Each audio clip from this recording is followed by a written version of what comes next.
বেদান্ত সম্পর্কে স্বামী বিবেকানন্দ বলছেন, বেদান্ত বেদসমূহ দুই ভাগে বিভক্ত, কর্মকাণ্ড ও জ্ঞানকাণ্ড। কর্মকাণ্ডে নানাবিধ যাগযজ্ঞ রয়েছে, তবে এর মধ্যে অধিকাংশই এখনো প্রচলিত নয়। আর জ্ঞানকাণ্ডে কি কি আছে তা উনি ব্যাখ্যা করছেন।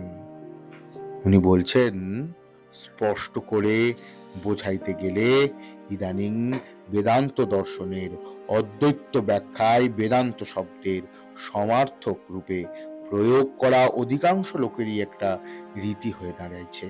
তাহলে কি তা ঠিক নয়? উনি কি বলছেন? স্বামী বিবেকানন্দ এ বিষয়ে কি বলছেন?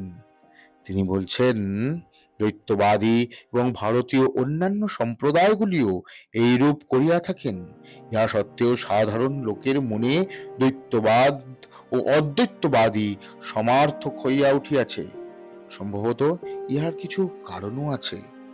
তাহলে বেদান্তের বেদের ব্যাখ্যা উনি কি দিচ্ছেন তা শুনতে গেলে শুনতে হবে আমাদের বিবেক কথা।